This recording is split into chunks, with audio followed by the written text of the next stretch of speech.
ये प्रेशर किसी एक दो जगह से नहीं, बल्कि कुछ गिने चुने हैवी वेट्स से आ रहा है। नाम है एचडीएफसी बैंक, आईसीआईसीआई बैंक और रिलायंस इंडस्ट्रीज। इन बड़े शेयर्स में लगातार प्रॉफिट बुकिंग हो रही है। मतलब जिन्होंने पहले इन्वेस्ट किया था वो अब अपना मुनाफा निकाल रहे हैं।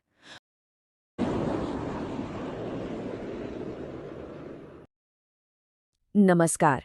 आज के इस विश्लेषण में आपका स्वागत है। आज हम मार्केट की एक बड़ी ही अजीब सी पहेली को सुलझाने की कोशिश करेंगे। इसे कह सकते हैं दो बाजारों की कहानी, और समझेंगे कि आज मार्केट में इतनी उथल-पुथल आखिर है क्यों। तो चलिए सीधे मुद्दे पर आते हैं। सबसे पहले देखेंगे कि मार्केट इतना बटा हुआ क्यों लग रहा है।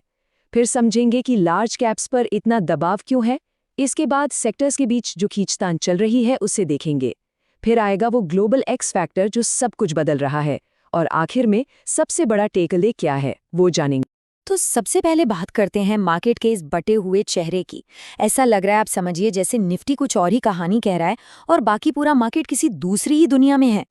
तो यहाँ सबसे बड़ा सवाल यही उठता है ना, कि जब ज्यादातर स्टॉक्स में कोई बड़ी गिरावट नहीं दिख रही, तो फिर मार्केट में इतनी बेचैनी, इतनी अनिश्चितता का माहौल क्यों बना हुआ है।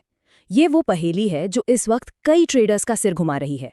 और ये जो फर्क है ये बिल्कुल साफ साफ दिख रहा है।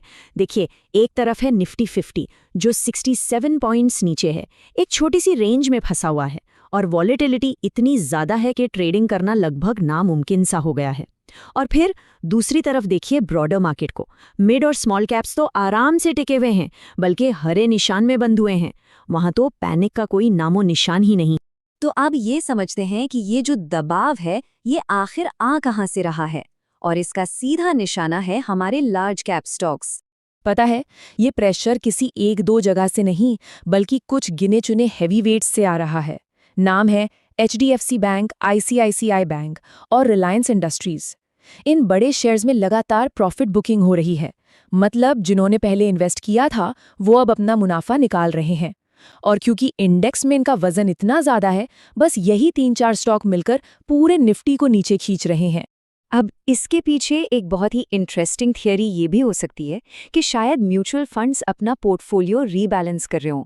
सोचिए, हो सकता है वो उन लार्ज कैप से पैसा निकाल रहे हैं जो पहले ही बहुत भाग चुके हैं और अब मिड कैप स्पेस में नए मौके तलाश रहे हैं। ये इस बिकवाली की एक बड़ी वजह हो सकती है। चलिए अब जरा और जूम आउट करते हैं और देखते हैं कि ये जो बंटा हुआ मूड है वो अलग अलग सेक्टर्स में कैसे खेल रहा है। सेक्टर्स के बीच तो मानो एक रस्साकशी चल रही है। एक तरफ है हमारा आईटी सेक्टर जो साफ साफ कमजोरी दिखा रहा है। वहीं दूसरी तरफ मेटल सेक्टर में देखिए लगभग 3% की जबरदस्त तेजी है और पीएसयू बैंक्स भी काफी मजबूती से खड़े हैं। ये क्लासिक केस है जहां मार्केट में दो अलग अलग कहानियां एक साथ चल रही हैं। और आईटी सेक्टर की जो कमजोरी है ना, वो खास तौर पर चिंता की बात है, क्योंकि इसकी सीधी वजह है इस सेक्टर की बड़ी बड़ी कंपनियों के जो नतीजे आए हैं वो काफी निराश करने वाले हैं। इन्फोसिस के Q3 रिजल्ट्स पर ही नजर डालिए। प्रॉफिट 10% नीचे, रेवेन्यू ग्रोथ बस नाम मात्र की है, और मार्जिन पर भी दबाव बना हुआ है। ये नंबर बिल्कुल भी अच्छे नहीं हैं, और ये सीधा सीधा इशारा कर रहे हैं कि आईटी कंपनियों के लिए अमेरिकी बाजार का माहौल ठीक नहीं है। अब आते हैं उस सबसे बड़े प्लेयर पर, उस एक चीज पर जो इस समय मार्केट के सारे समीकरण बदल रही है, और वो है ईरान का जियोपॉलिटिकल संकट। ईरान में जो ये तनाव बढ़ रहा है ना, उसकी वजह से बाजार पर एक गहरा साया मंडरा रहा है। ये एक ऐसी बाहरी ताकत है जो हमारे घरेलू फंडामेंटल्स पर भी भारी पड़ रही है। और इसका असर देखिए, ब्रेंट क्रूड ऑयल का भाव $86 प्रति बैरल पर पहुंच गया है। सोचिए, सिर्फ कुछ ही दिनों के अंदर $10 का उछाल। ये मार्केट में फैले डर और अनिश्चितता का सबसे बड़ा सबूत है। और जब डर बढ़ता है तो इन्वेस्टर्स कहाँ जाते हैं? सुरक्षित ठिकानों की तरफ। सोना देखिए, 46,300 रुपए के भी पार निकल गया, और चांदी तो 86,000 रुपए तक उछल गई है। ये साफ बताता है कि लोग रिस्क लेने से बच रहे हैं।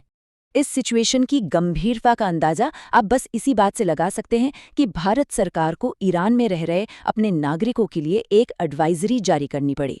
उन्हें कहा गया है कि वो प्रदर्शन वाली जगहों से दूर रहें, फालतू में बाहर ना निकलें, और अगर हो सके तो देश छोड़ दें। ये कोई छोटी बात नहीं है। तो इन सारी बातों को जोड़कर आखिर क्या नतीजा निकलता है? हमारे लिए सबसे बड़ा सबक क्या है? देखिए, बात सीधी सी है। इस समय बहुत ज़्यादा सावधानी बरतने की ज़रूरत है। तो समझिए, इस वक्त मार्केट को दो चीज़ें चला रही हैं। एक तरफ है हमारे डोमेस्टिक फंडामेंटल्स, जैसे कंपनियों के रिजल्ट्स वगैरह, और दूसरी तरफ है ग्लोबल सेंटिमेंट।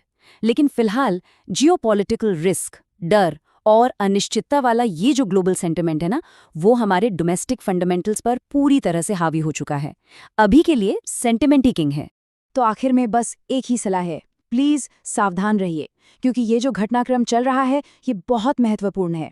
हो सकता है चार्ट्स या फंडामेंटल्स आपको बहुत बुरे ना लगें, लेकिन सेंटिमेंट बहुत बहुत नाजुक है, और ऐसे माहौल में संभल कर चलना ही सबसे समझदारी की बात है। एक ज़रूरी बात, ये कंटेंट सिर्फ एजुकेशनल पर्पस के लिए है, हम कोई सेबी रजिस्टर्ड एडवाइजर नहीं है। और हाँ, अगर और भी सीखना है तो हमारे चैनल को सब्सक्राइब ज़रूर कर लीजिए।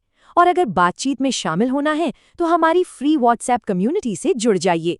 लिंक आपको डिस्क्रिप्शन में मिल जाएगा।